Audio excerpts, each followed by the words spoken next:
Hello everyone, welcome back to my new vlog. আজকে আমি আপনাদের সাথে একটা রিলস ইন্সপায়ার্ড রেসিপি শেয়ার করব। আর পার্সোনালি আমি এই রেসিপিটার নাম দিয়েছি রসুন মাংসের ভুনা। তো চলেন শুরু করা যাক। এখানে 5 থেকে 6 পিস মাংস আমি খুব ছোট ছোট করে কেটে নিয়েছি এবং ভালোভাবে ধুয়ে নিয়েছি। আর এই মাংসটা দেওয়া হয়ে গেলে আমি এখন সব উপকরণগুলো একসাথে অ্যাড করব। তো প্রথমেই দিয়ে দিলাম এখানে পেঁয়াজ কুচি পরিমাণ মতো। তারপরে আমি এখানে অ্যাড করব আদা বাটা, রসুন বাটা, পরিমাণ মতো লবণ, হলুদ গুঁড়া, মরিচের গুঁড়া, জিরার গুঁড়া, ধনিয়ার গুঁড়া, তেজপাতা, এলাচ আর দারচিনি। আর সাথে অ্যাড করছি 5টা বড় বড় রসুন, যেহেতু এই রেসিপিটার নাম রসুন মাংসের ভুনা। এবার আমি খুব সামান্য পরিমাণে সয়াবিন তেল দিয়ে দিচ্ছি। যেহেতু আমি পরে আবার তেল অ্যাড করব, তাই প্রথমে কষানোর সময় আমি তেলের পরিমাণ একটু কম রেখেছি। এবার পরিমাণ মতো পানি দিয়ে নিচ্ছি। আমার যতটুকু মনে হয়েছে ততটুকু, আপনারাও নিজেদের মতো করে দিতে পারেন। এবার আমি এটাকে চুলায় বসিয়ে দিব এবং খুন্তির সাহায্যে খুব ভালো করে নেড়ে নিব, যাতে প্রত্যেকটা মাংসের মধ্যে আমার এই মশলাগুলো খুব ভালোভাবে ঢুকে যায়। আর এখানে আমি চুলার পাওয়ারটা খুবই মিডিয়াম হিটে রেখেছি, কারণ আমার কাছে মনে হয় বেশি পাওয়ার দিয়ে রান্না করলে তরকারির স্বাদ থাকে না।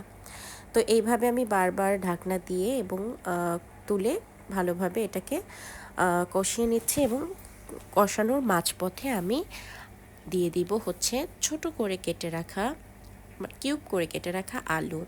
এই আলুগুলো আমি দিয়ে দিলাম মাঝপথে, কারণ বাকি যে অংশটুকু বা ঝোলটুকু রয়েছে সেটার সাথে এই আলুটা খুব সুন্দরভাবে সেদ্ধ হয়ে যাবে। আর এই পুরোটা সুন্দর করে কষানো হয়ে গেলে আমার রেসিপিটা প্রায় অর্ধেক হয়ে যাবে।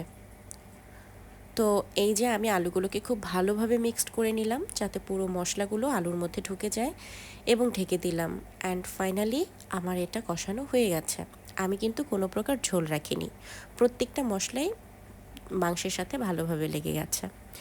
এই রেসিপির সবথেকে ইম্পর্ট্যান্ট পার্ট, সেটা হচ্ছে একটা ফ্রাই প্যানে আমি সরিষার তেল দিয়ে দিলাম বেশি করে। এবার কুচি করে কেটে রাখা পেঁয়াজ আর ঝালের পরিমাণ মতো আমি দিয়ে দিয়েছি 4টা শুকনো মরিচ আর রসুনের কোয়া। এই 5টা রসুনের কোয়া দিয়ে আমি এটাকে খুব ভালোভাবে নেড়ে ছেড়ে ফ্রাই করে নেব এবং দিয়ে দিব আমার কষিয়ে রাখা মাংসগুলো। এবার আমি খুব ভালোভাবে এটাকে নেড়ে চেড়ে পরিবেশন করব। আপনারা দেখতেই পাচ্ছেন এই জিনিসটা দেখতে কতটা বেশি সুন্দর লাগছে। আর পরিবেশন করার পরে জাস্ট ওয়াও! আমার হাজব্যান্ড তো খেয়ে পুরাই পাগল হয়ে গেছে, বলেছে এবার থেকে মাংস নিয়ে আসলে যেন আমি ঠিক এইভাবে করেই তাকে করে খাওয়াই।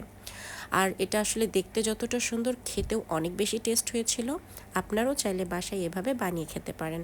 যদি ভালো লাগে তাহলে অবশ্যই লাইক, কমেন্ট, শেয়ার করে সাথে থাকবেন। Thank you so much everyone.